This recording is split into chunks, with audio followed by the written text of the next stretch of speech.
and encouraging me to be a man.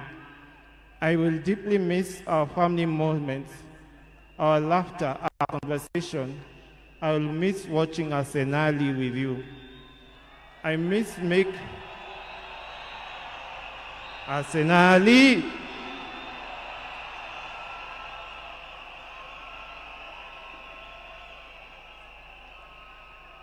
Aya, wacha nimalize. I thank God for you and for everything you have meant to me. You have run your race with honor, and may grace now lead you home. May the ancestors receive you and rest well. Nindikwe, Baba, Aheri, Asante Baba, Asante Baba, Asante Baba, Joey, Joey, Joey.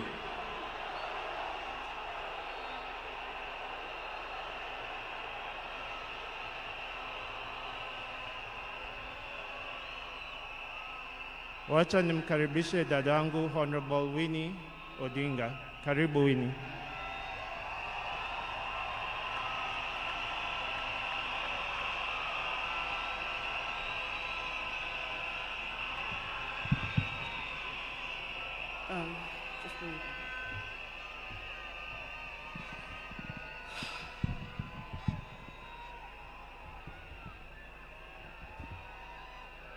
Hey.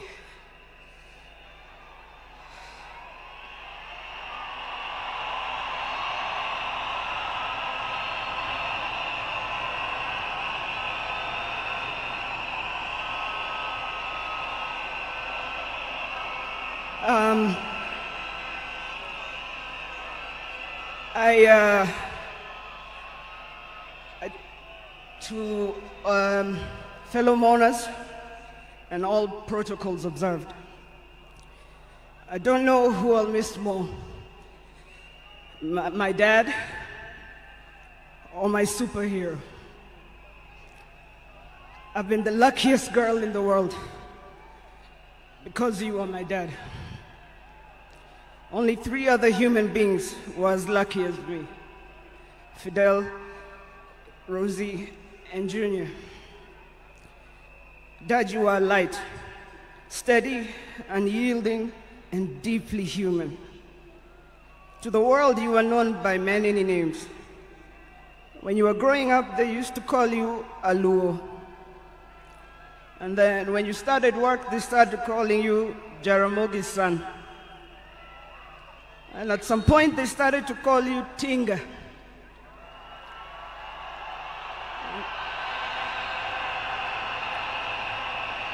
At another point, they started to call you Aguambo.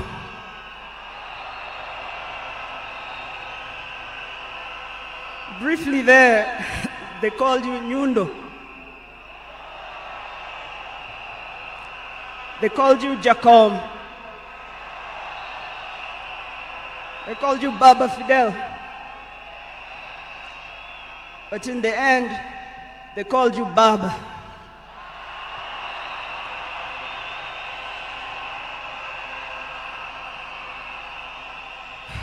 To me, you were simply Dad.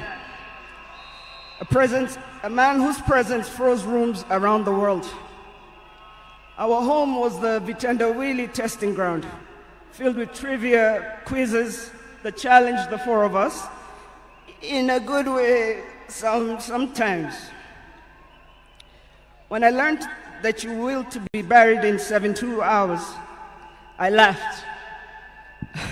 Good old Dad, testing and planning for all of us, even beyond the grave. I can see you now laughing in your heaving manner. I can see you laughing at all of us, knowing that your wish will be done. To my fellow mourners, I learned from him that love for country is not just in words, but in sacrifice. That justice must be pursued even when the path is lonely.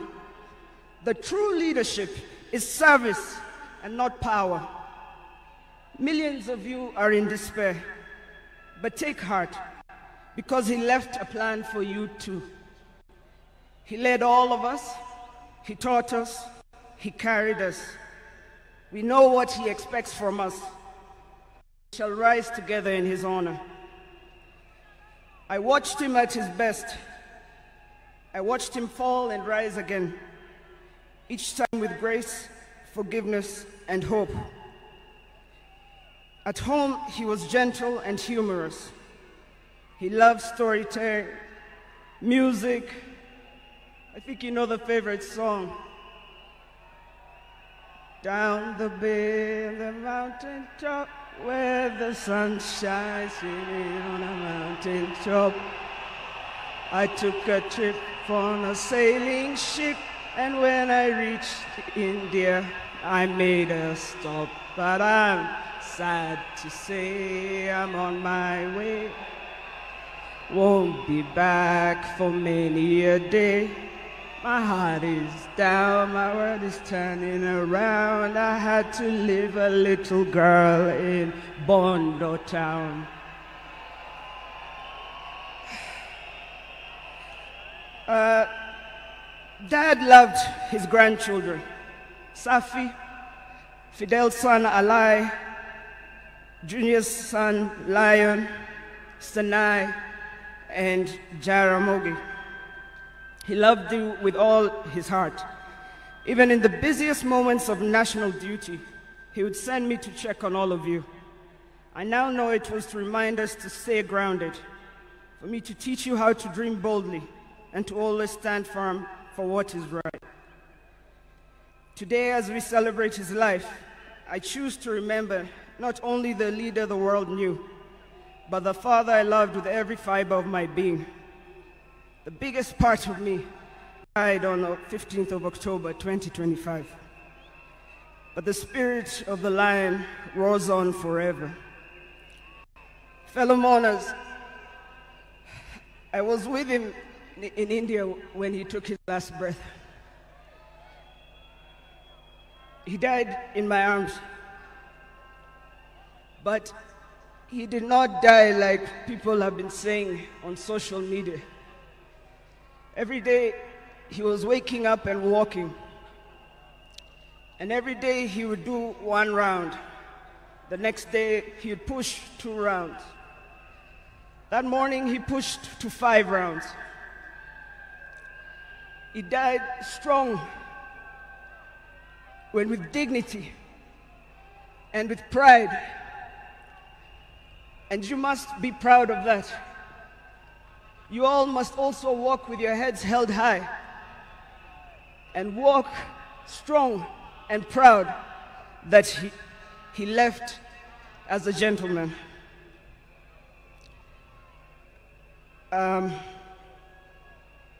As a family, we want to thank all of you, from Turkana to Lamu, from Isiolo, Mandera, to the shores of Lake Victoria. Asanteni sana.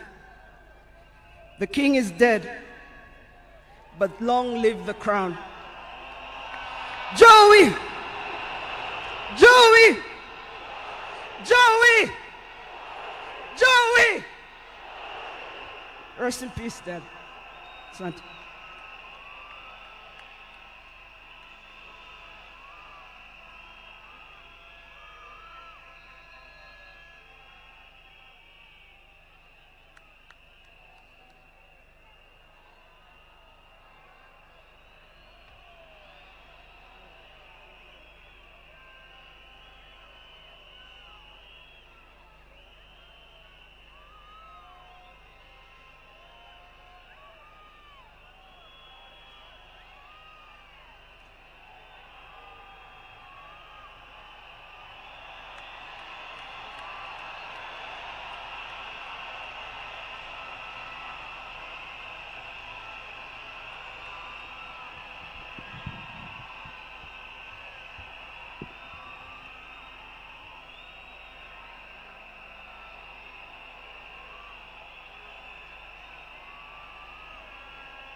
Your Excellency, the President of the Republic of Kenya, William Samoei Ruto, and our First Lady, Mama Rachel, and all protocols observed. I have a very heavy heart to say farewell to my dear brother. Raila was more than a brother to me. He was my friend, he was my age mate, he was my advisor, and he was my confidant, and he was everything, including business partnership. We grew up together more or less as twins, because the difference between me and my brother is only 1 year and 2 months. And unfortunately, my brother passed on my birthday, which is 15th October 1943. When we were growing together with my brother, we were in Bondo in Sakwa, though we were born in Maseno. But during that time, we were only 3 boys. And our mother was a disciplinarian more than our father. But my brother Raila knew how to cook. Our father's mother told us that you, my boys, you are also my girls. You must learn to fetch firewood. You must learn to cook. You must learn to prepare everything, including washing clothes and ironing and so on. Raila was best at all those things. The other thing Raila was best at was in class. Me, I was average. I could be number 5, number 4, number 3 sometimes if I did well. But Raila was always number 1. He was always number 1 in class. And I also want to tell you that Raila was a sportsman. He was a sportsman. He used to do what we were calling triple jump. He used to play football, and he used to do pole vault. But I was better than him in jumping and in pole vault. I want to tell you that my brother loved justice from the beginning. He loved to hear news. And one day he was late in school, and when the teacher asked him what he was doing, he said he was still listening to the radio. He wanted to hear news. And he was only at standard 3, standard 4. So Raila was a no-nonsense man. He entertained no mediocrity. Raila did not want mediocrity.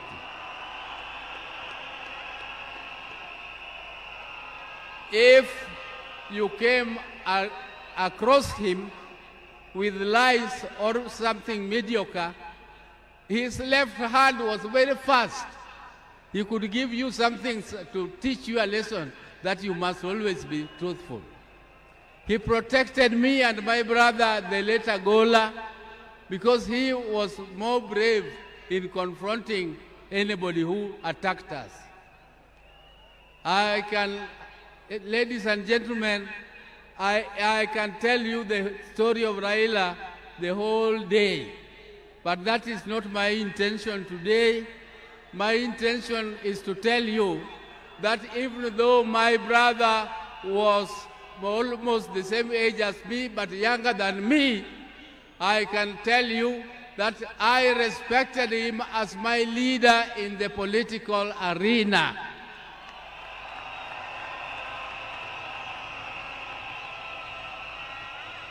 And I want to thank my party, ODM, for making me the acting party leader of ODM, the oldest and the largest party in East and Central Africa.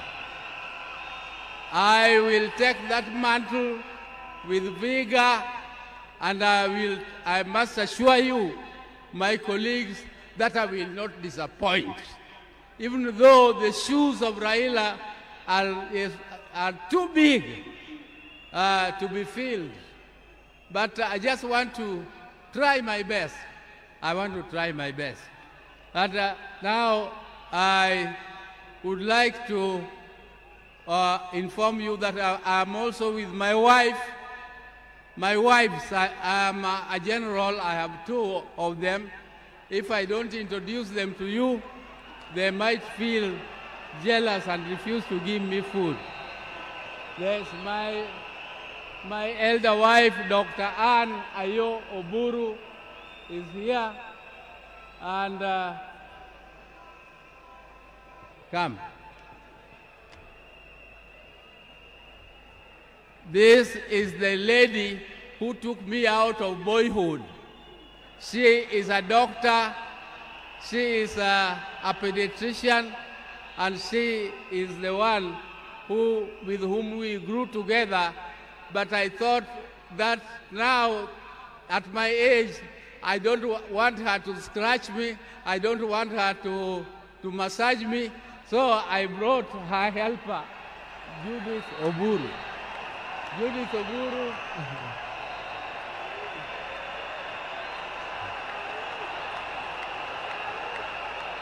Judith Oburu here works with NSSF, and she is also an accountant by profession. So thank you very much. Your Excellencies, we have come here tomorrow. We are moving home, and we shall talk to you again when you come to Bondo. And I thank you all for listening to me and giving me this opportunity to listen to you. But please, keep the spirit of Raila burning. We are going to keep the spirit of Raila burning. You can see Raila has siblings. You can see Junior has spoken here very well. You can see Winnie is there burning. You can see Rosemary is there burning. And you can see their mother, Ida, is here.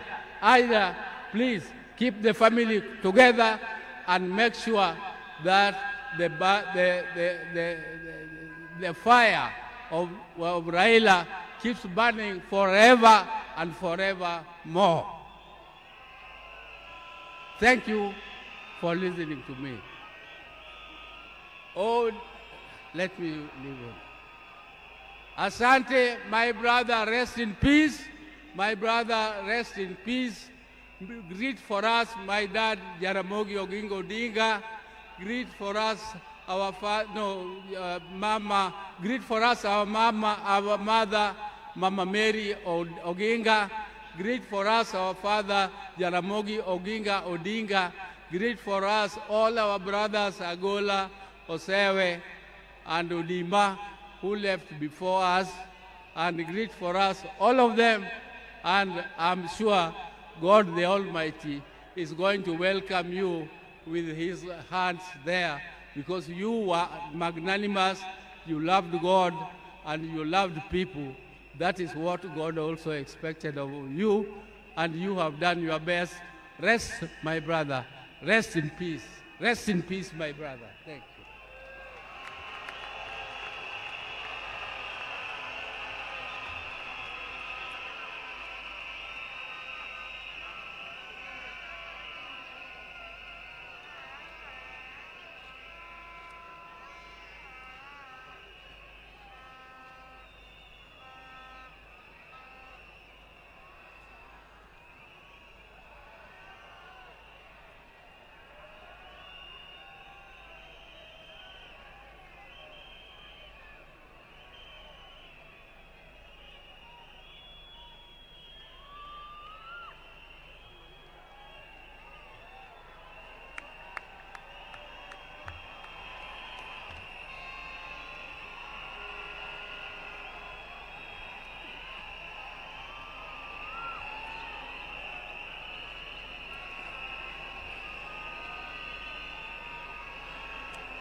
Hello?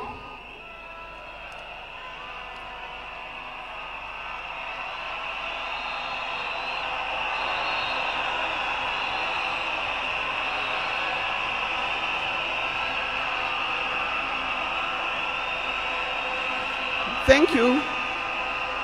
Thank you. Thank you.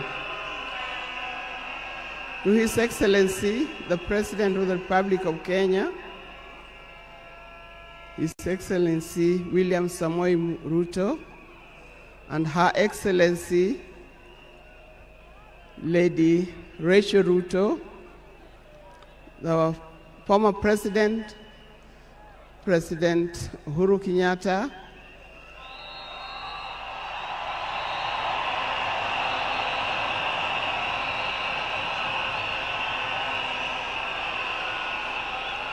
the visiting president,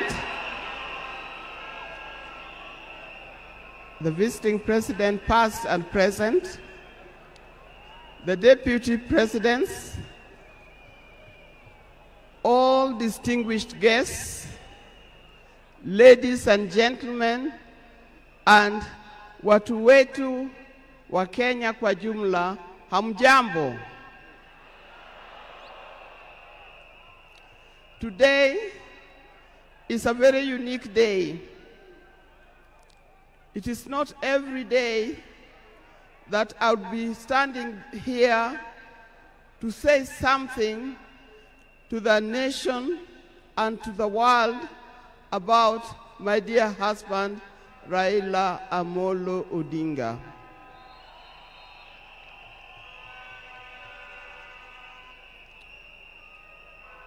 For those who don't know me, I've got a very long name.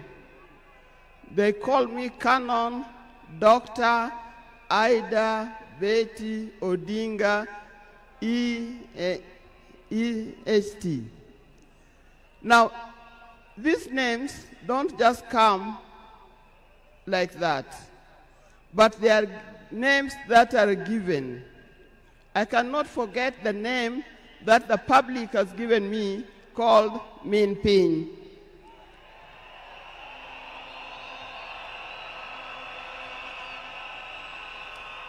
That name is a very heavy name because it is a name that puts a lot of responsibility to the owner of that name. I'm also gotten the name of Peace Ambassador. And for that reason, even before I say something else, I'd like to say something about peace. One thing that I know that Raila stood for, and he keep on repeating, is that we need peace in our nation, we need peace in our homes. And peace will not survive in a situation, in a chaotic situation. For that reason, I appeal, today I appeal, let us mourn Raila in peace. I know you are all concerned, I know you are all mourning, you are sad about this, but let's keep peace so that the peace can prevail, not only here in the stadium, but also in the rest of the country. Coming to talk about my dear husband, Raila Amolo Odinga. I first met Raila way back in the early 70s, and we got married in 1973. For that reason, I've lived with this man for 52 years. Many of the people that I see or who are in this stadium could have easily be our children. No wonder you call him Baba. That name did not come from nowhere, but came from the experience and the life that he has lived with and relationship that he has had with some of these people. During our union, we were blessed by 4 children. First, we had the first child was called Fidel Castro Odhiambo Odinga. When Fidel was born, I was a bit hesitant the way he gives the name. I said, why do you call him Fidel? Then he said he was a great admirer of Fidel Castro, and therefore he named his first child Fidel Castro Odinga. Later, we had the second child, Rosemary, and here again, Rose is the name of my mother, and Mary is the name of his mother. We combined the two names together, and we called the child Rosemary. It also has a meaning to us. When it came to the third one, and he named after his best friend and his cousin called Raila Kembo, with whom they shared the name. So we ended up with Raila Odinga. Last, there was a big gap, and I'll explain to you. Last came the fourth child. The fourth child, when I went to the hospital, and you know those mothers, well, you know, you end up somewhere in labor ward. And I was watching the television. And on the television, that's the time when Nelson Mandela had come out of prison. It was he's been there for 27 years. Raila also had been in prison, but that's not why we named her Winnie. And I was watching the television, I could see Nelson Mandela and Winnie Mandela holding hands as Mandela walked out of the gates of the prison. By then, I didn't know what kind of child I was going to get. But then I said, if it's a boy, we'll name him Wilson Mandela. But if it's a girl, will be Winnie Mandela. And therefore, Winnie Mandela arrived. And that's the fourth child. I see when you look at this naming of the children, I know these days you can name your child anything that you want. But I'll appeal to those who are still having babies. Give your child a meaningful name.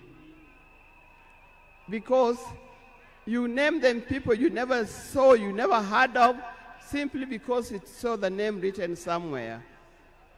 There's nothing wrong with giving our children the names of the people who in our lives we think are the heroes. Our life was not smooth life. Just like any other family, there's been ups and downs.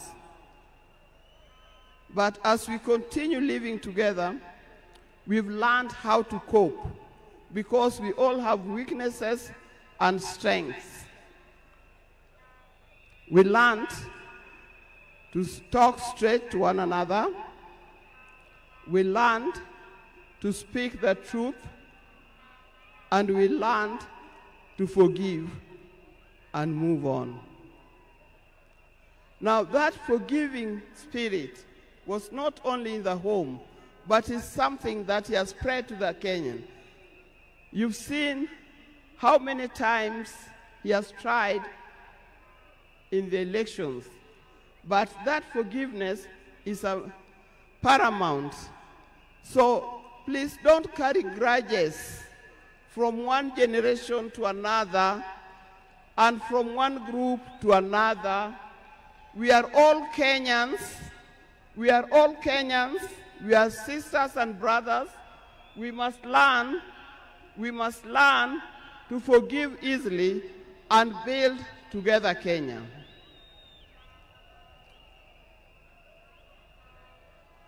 Towards the end, I'll not say everything. I would like to say everything, but time would not allow. And a span of 52 years is not a short time. I hope that when I get another opportunity on Sunday, I'll be able to say more. But one thing that he kept on repeating to me is that we must urge Kenyans, we must urge Kenyans to live in peace. He kept on repeating that. We must repeat it to our Kenyans, we live in peace. Raila hated dishonesty. He hated dishonesty. He hated greed.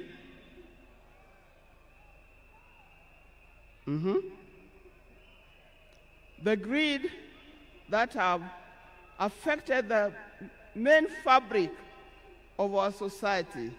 The greed that leads to stealing from the public coffers.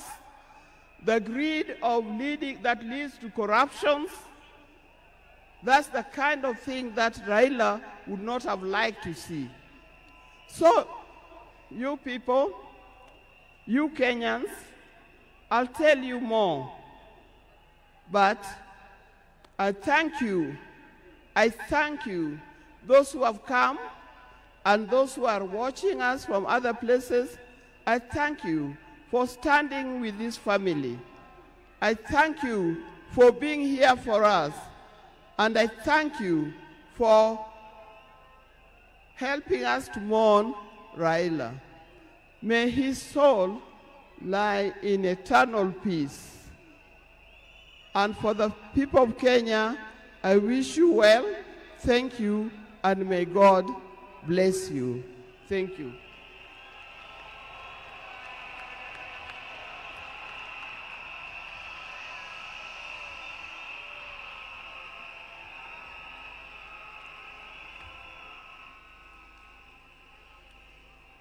Fellow mourners, we are moving towards the end of this occasion, the first part, so that we can allow a second part that is going to take place in the afternoon. On behalf of Senator Dr. Odinga, who has been the co-chair of the National State Funeral Committee for the late Prime Minister Raila Odinga, I want to thank the people of Kenya and the people of the world for mourning our departed leader with dignity.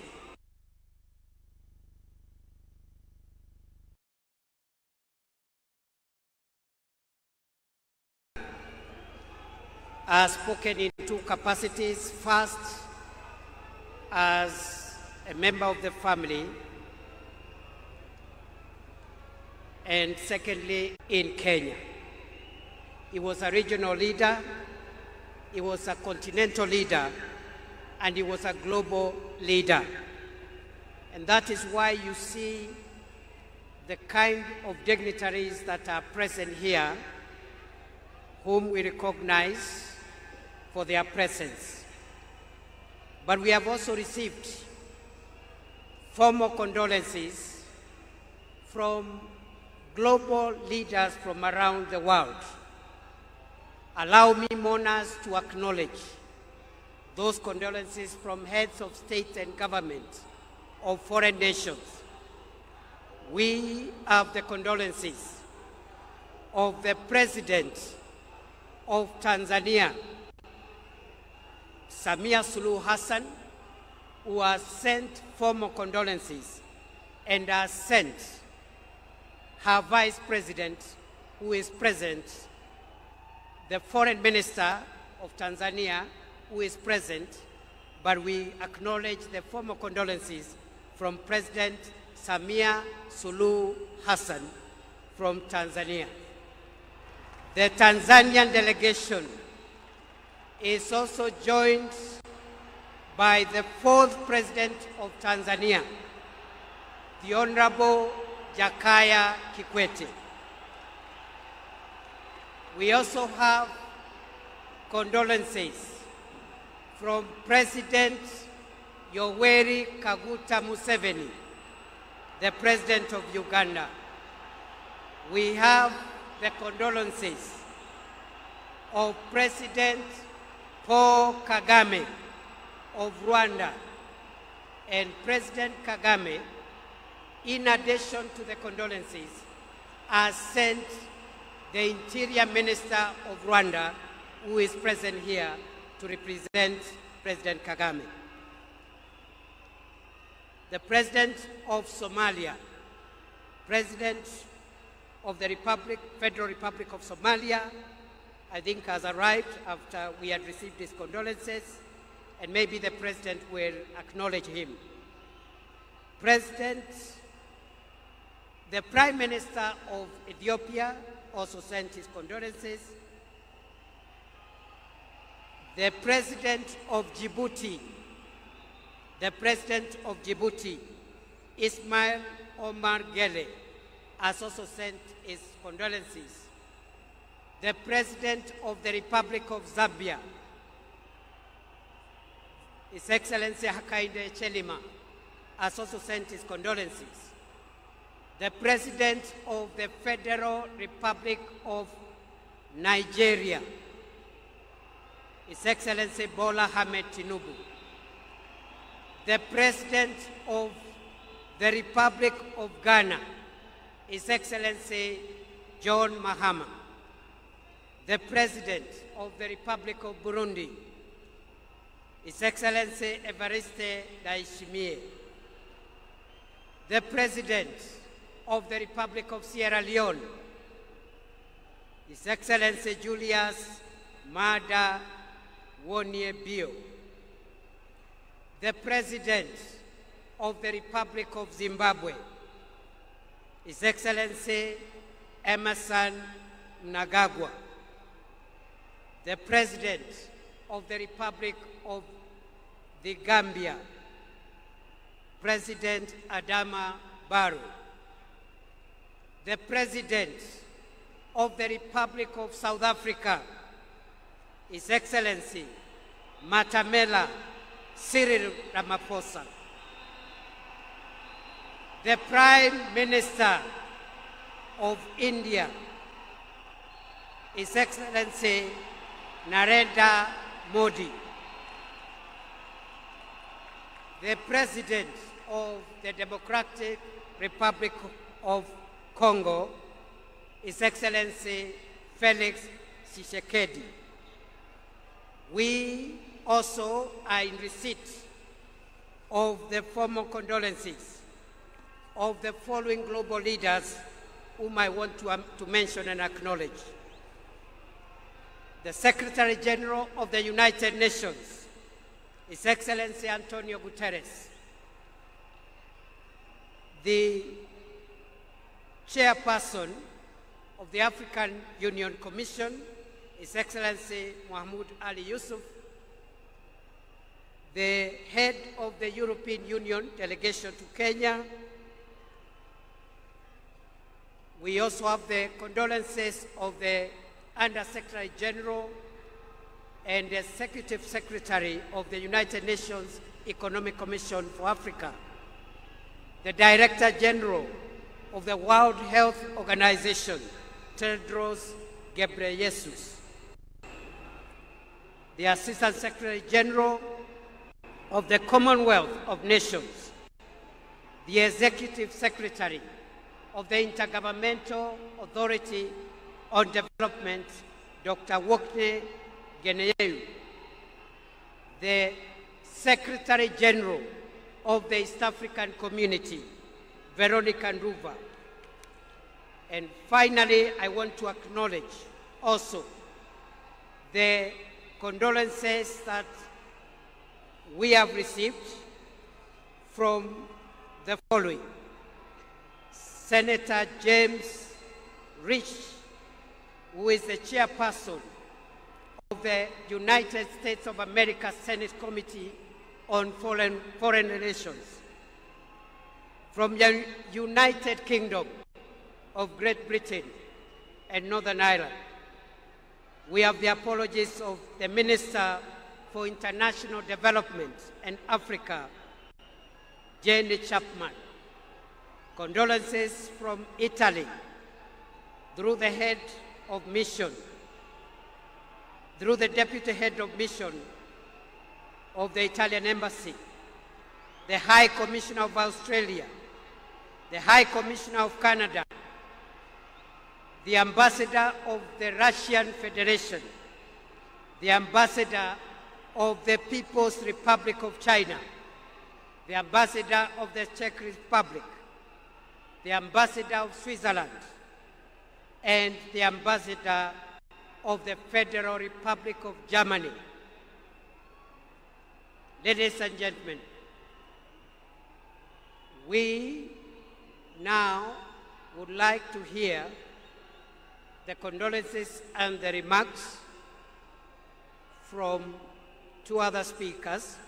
As we close this session, let me acknowledge all the people, fellow Kenyans who have come to join us and join together in mourning our departed leader. Let me recognize our delegation here from the state side, the arms of government, all the arms of government, and the two levels of government are represented here. We are led by His Excellency the President, William Ruto, and the First Lady. We also have our retired President. We have the speakers of the two houses, the Chief Justice, members of the Cabinet, Principal Secretaries, the military command, led by the Chief of the Defense Forces. We have our governors, senators, MCAs, and the ODM fraternity. Your Excellency, allow me to recognize, because you have permitted me to do so, in our presence, the names that were read, just for the purpose of record. The President of the Federal Republic of Somalia is here, His Excellency Sheikh Mohamud. The President of the Federal Republic of Ethiopia is here, His Excellency Taye Salessi. The Vice President of the United Republic of Tanzania, His Excellency Dr. Philip Mpango, is here. The former President, the fourth President of Tanzania, the Honorable Jakaya Mrisho Kikwete, is present. Mohamed Thabiti, Foreign Minister of Tanzania, is present. Rebecca Jadeng, Her Excellency Rebecca Nyandeng, Vice President of South Sudan, is present. And the Honorable Vincent Biruti, Interior Minister of Rwanda, who is representing President Kagame, is present. With those many remarks, allow me, fellow mourners, to request our former President, the fourth President of Kenya, Uhuru Muigai Kenyatta, to come and greet us and say pole. Mr. President.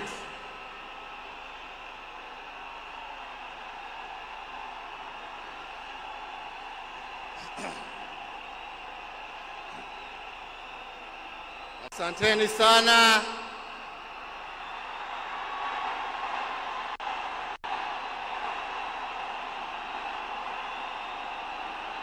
Asanteni sana.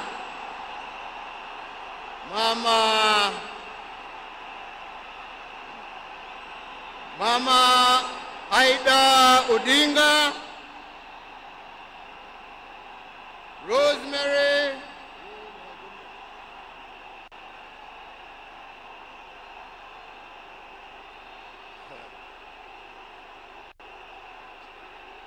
Asante sana. Nimeshukuru. Thank you. Asanteni sana.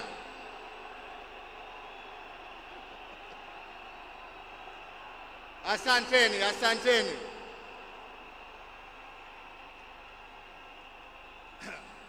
Nianze tena niseme Mama Aida Odinga, Rosemary, Junior, Winnie na familia yote ya mwenda zetu, rafiki wetu, Mheshimiwa Raila Amolo Odinga.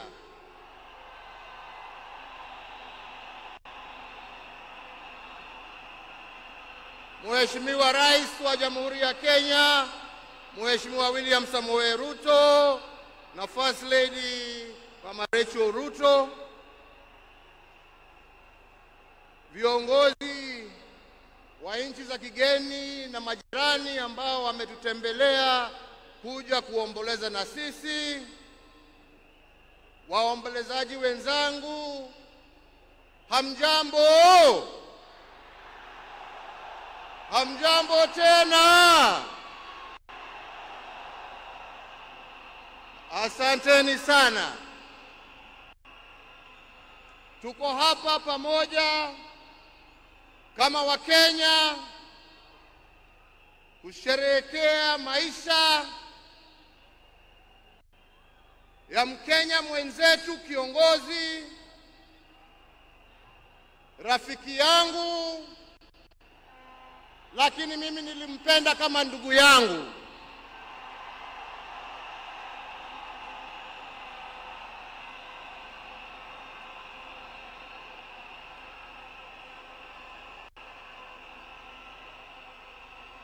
Mheshimiwa Raila Amolo Odinga, vile tumeambiwa hapa, tulimjua kwa majina tofauti tofauti: Agwambo, Jacob, Tinga. Lakini kama Wakenya kutoka kona zote tulimjua na tukamheshimu kama baba.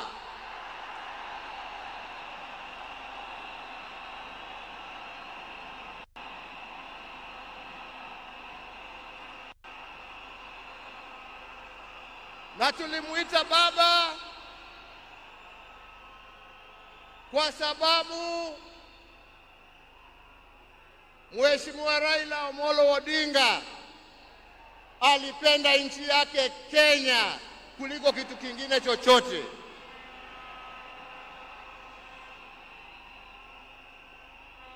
Mheshimiwa Raila Amolo Odinga alikuwa baba wa wote, hakuwa na ukabila, na alipenda nchi na wananchi wa Kenya wote.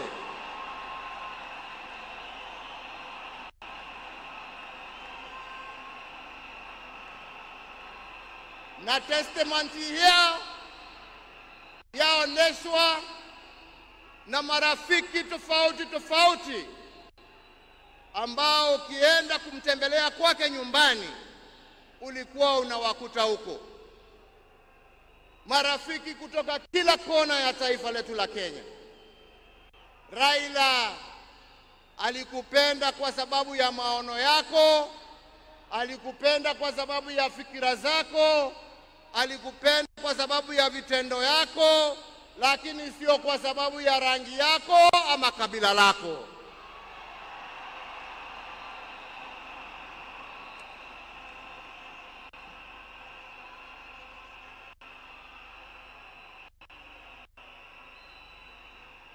Leo hii Kenya imepoteza kiongozi ambaye historia ya demokrasia katika taifa letu la Kenya haiwezi iandikwe bila la jina la Raila Amolo Odinga kuwa nambari moja.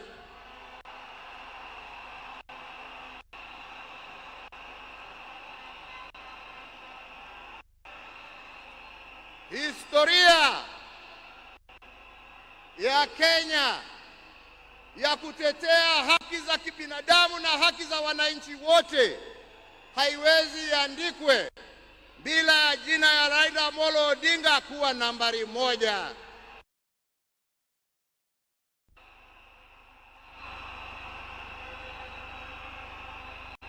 Historia ya ungatuzi na kuhakikisha ya kwamba wananchi kule mashinani wana uwezo ya kujiongoza na kujitawala na kuwa na viongozi ambao wanatekeleza shida za wananchi kule chini, haiwezi iandikwe bila ya jina ya Raila Amolo Odinga kuwa nambari 1.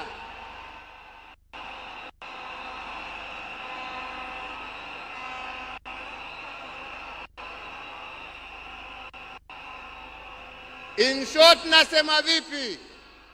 Nasema hivi: Raila ametuacha kimwili, lakini ndani za roho yetu, ndani ya spirit ya Kenya, ataendelea kuishi miaka na miaka tukisonga mbele.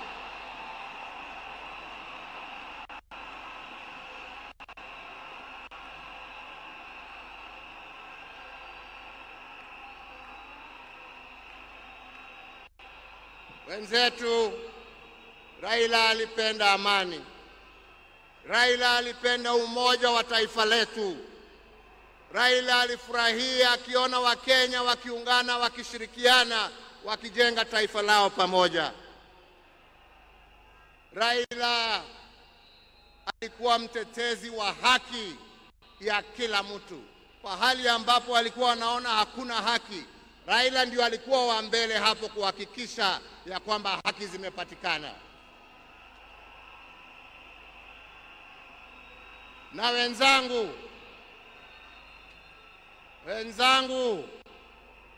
nawaambia hivi, tunakumbuka wakina Mzee Jomo Kenyatta na Jaramogi Odinga kwa kutetea uhuru wa nchi yetu.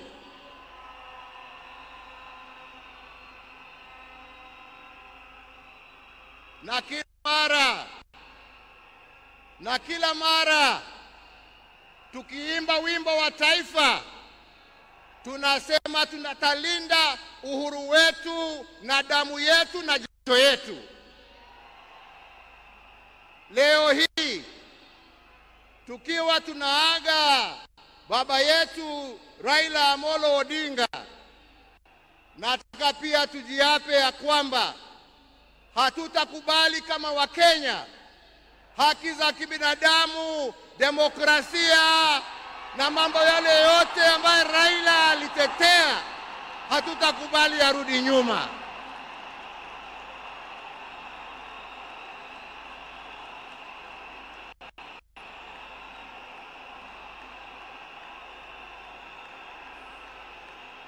Hatutakubali yarudi nyuma. Tutasonga mbele tukizingatia hizo haki kwa sisi ambao tumebaki na wale ambao hawajazaliwa.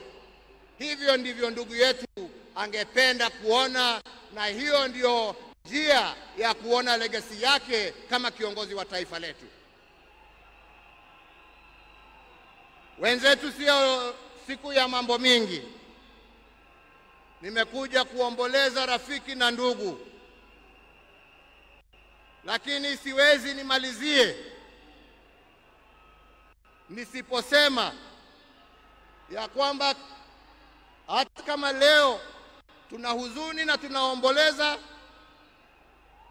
lazima kama Wakenya tuchukue nafasi hii, kwa sababu Raila hangeweza kutenda yale ambayo alitenda kama angekuwa amesimamiwa na mama nguvu wa kazi, Mama Aida Odinga, na watoto wake Rosemary, Junior, Winnie na familia yake yote. Kwa Wakenya tunawashukuru kwa kutupatia Raila atumikie nchi na kwa kumuunga mkono ndio awe na nguvu ya kututumikia sisi wote. Yangu ni kusema, ndugu yangu, tuende vyema. Wenzangu, kastori kadogo tu, sio kubwa.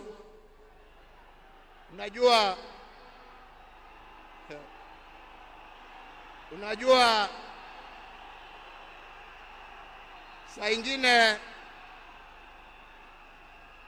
baada ya kazi tukiwa tulia kidogo hapo nini, tunapewa kakitu kidogo hapo. Kwani mnacheka? Mimi kakitu kidogo nasema uji na chai.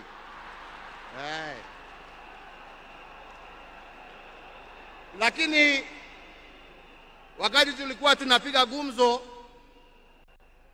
saa ingine tulikuwa tunajiuliza, unajua jamani, wale wazee ambao wameenda, wakina Jaramogi, wakina Jomo, wakina Nkrumah, wakina Mwalimu Nyerere, jameni, unafikirianga wakiketi wanaongeanga mambo gani?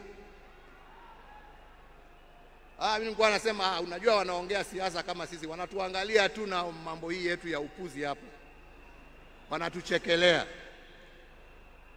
Anasema lakini unajua I'm very keen kujua. Sasa ndugu yangu, umeenda mbele yangu, sasa tayari najua mnajiongeleshana huko, na sio ati niko na haraka ya kuja kuwafikia, lakini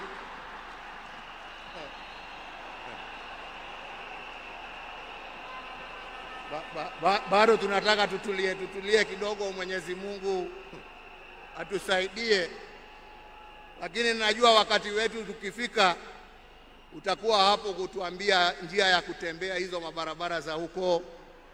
Kwa hivyo ndugu yangu, ni kuombee kwa Mwenyezi Mungu akurehemu, akulaze na amani na wenzako, ukijua ya kwamba twakumbuka wewe na yale ambao umebakisha tutaendelea nayo, na familia yako sasa imekuwa yetu, na tutaendelea kuwalinda na kuwachunga na kusimama pamoja nao kwa wakati wote. Nasema lala salama ndugu. Mungu awabariki familia yako na awafariji na awapatie nguvu, na Mungu aendelee kuibariki Kenya hii yetu, Afrika Mashariki na Afrika kwa jumla. Asanteni sana, Mungu awabariki.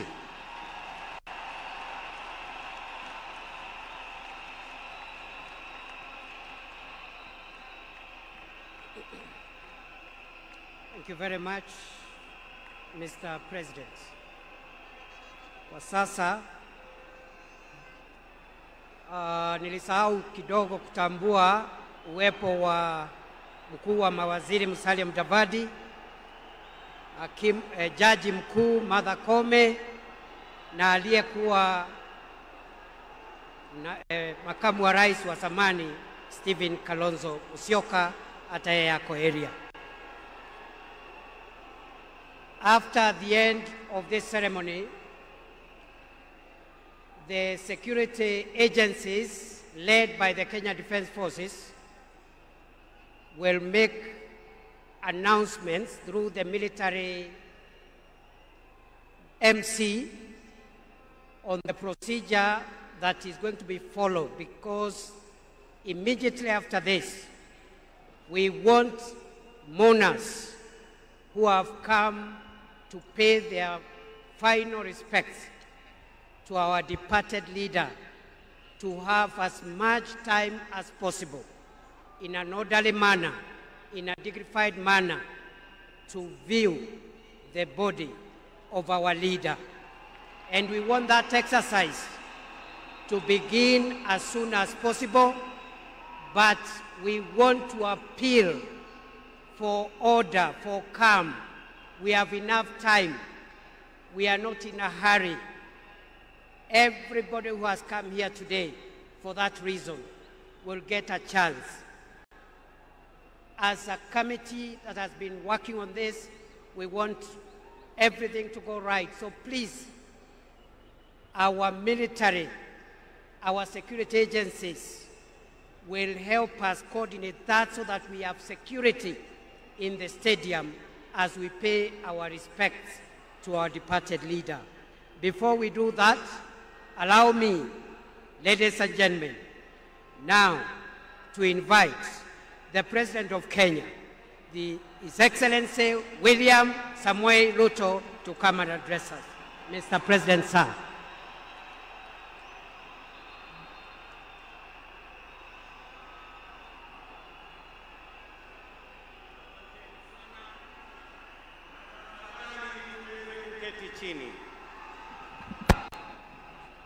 Fellow citizens, friends of Kenya from across the world, distinguished guests, ladies and gentlemen, every once in a generation, there comes a leader whose impact transcends their moment, whose courage inspires change, and whose vision shapes destinies.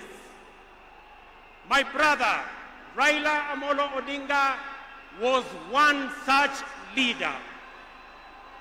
Across space and time, there are few exceptional persons who, when summoned by the call of history, rise to meet the challenges and opportunities of their time with indomitable vigor, with absolute conviction, and with unwavering valor.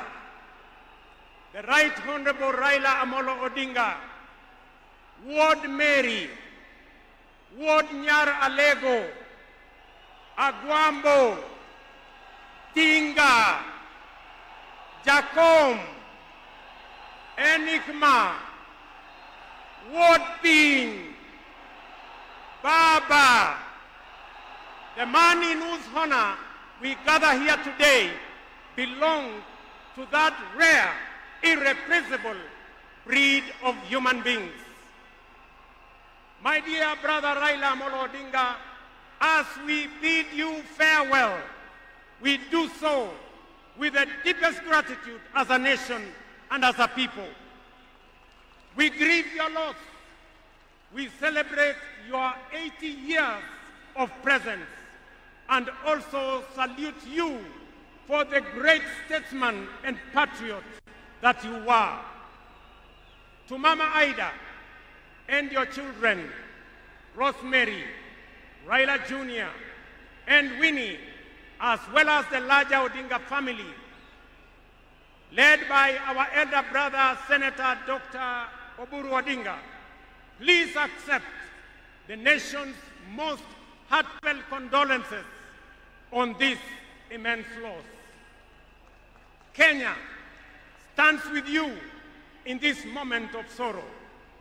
We share in your inexpressible grief, but we also share in your pride for your husband, your father, your brother, and your kin, who belonged not only to you, but also to us.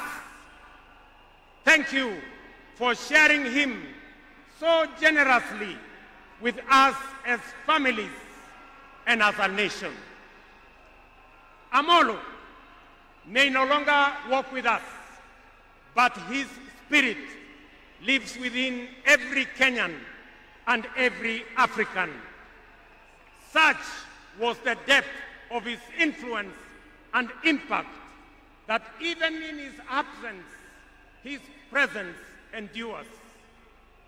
Fellow citizens, we gather here today not just to mourn the passing on of Baba, but celebrate his purpose, his vision, and his ideals. He walked among us as a man, but he also charged among us as a movement for change, a movement for justice, and a movement for inclusivity and a movement for a greater and better Kenya. Allow me, fellow citizens, at this solemn moment to also speak as an ordinary Kenyan, a father, a brother, and a fellow traveler in the journey of our nation's history.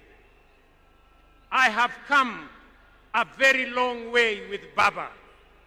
When I stood by him with the other Pentagon members at a defining moment in his and our nation's history, I neither knew that one day we would find ourselves on opposite sides, nor could I have imagined that years later he would stand by me, this time to steady the nation and to help anchor my leadership, culminating in the birth of the broad-based government.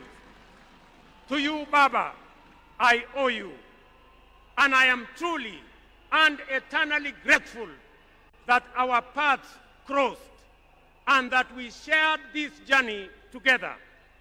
We have been both collaborators and competitors, friends and rivals, but always patriotic Kenyans, united by a dream greater than ourselves, a dream bigger than any partisan divide, a dream of a united motherland called Kenya. As I have reflected on Raila's legacy following his passing, I have entertained no doubt in my mind that history will judge him fairly and kindly, because whenever the nation needed him to rise above self, he always did unreservedly. Whenever Kenya needed reason, he became the voice of reason courageously. And whenever the country needed a hand of reconciliation, he offered it without hesitation.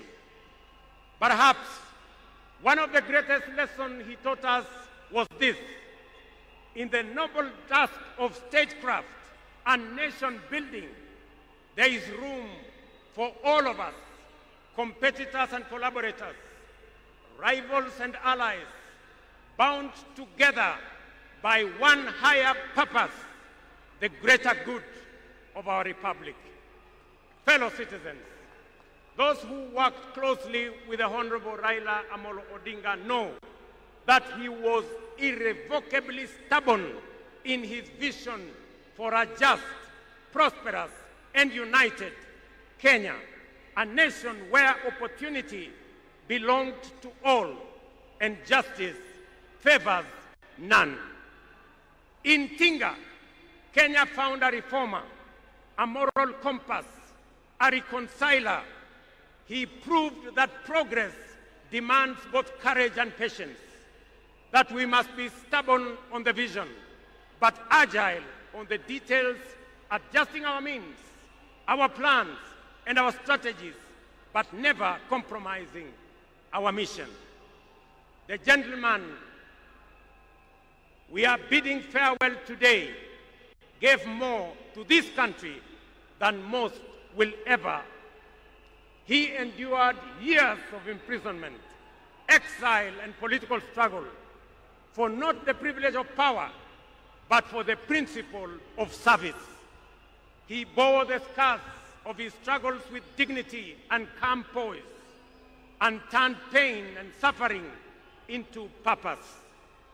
Jacom was also at home in the humblest of homes and at ease on the grandest of global stages. His heart belonged to the people.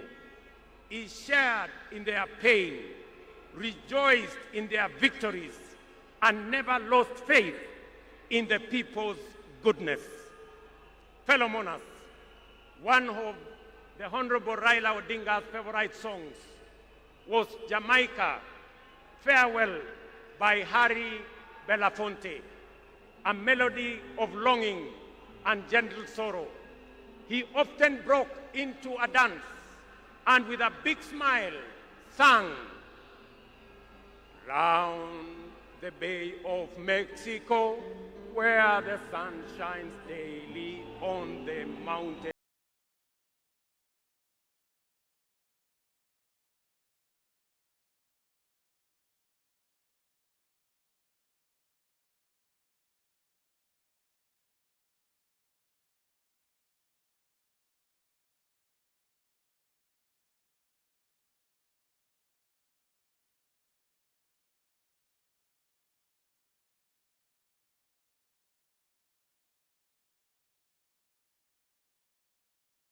Thank you very much. Today, those words ring with profound meaning, significance, and impact.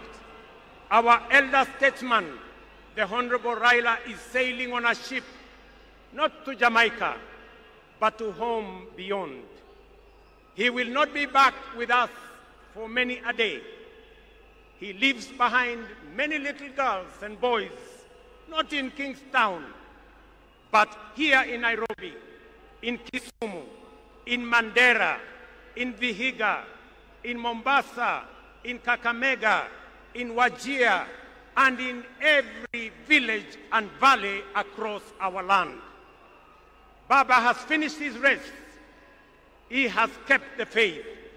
He has served his people and humanity.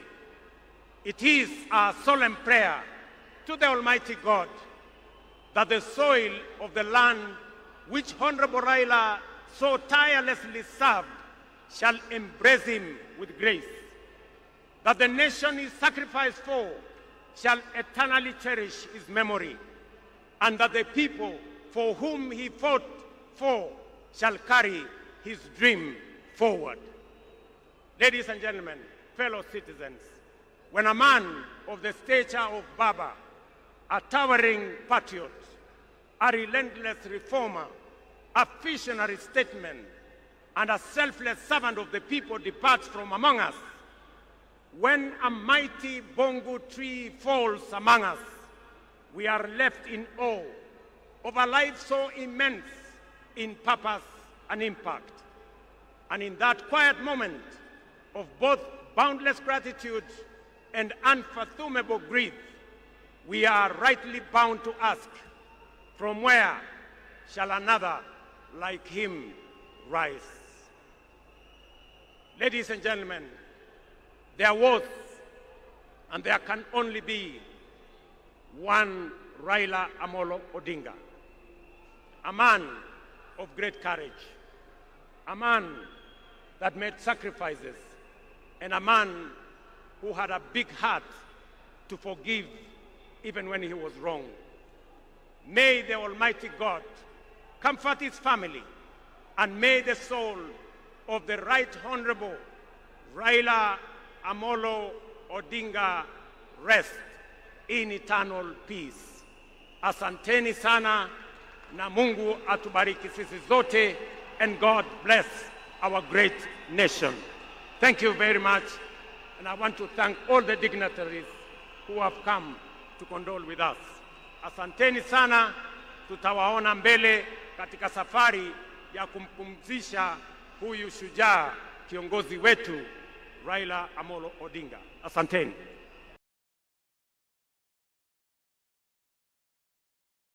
Na sasa naomba sote tubaki tumesimama ili tumalize rasmi kwa wimbo wa taifa.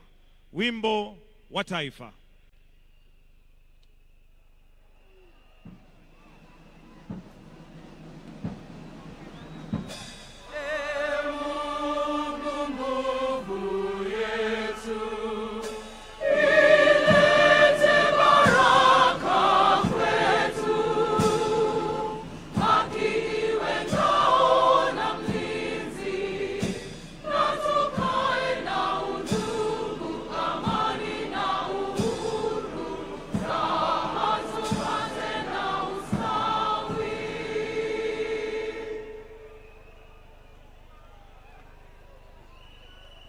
Na kwa sasa naomba tafadhali tuweze kuketi na kutulia ili tuelekezwe vile tutakavyoona mwili. Lakini kwa sasa, for the exit protocol, we'll have His Excellency the President Dr. William Samoei Ruto together with Her Excellency the First Lady to progress and leave. followed by His Excellency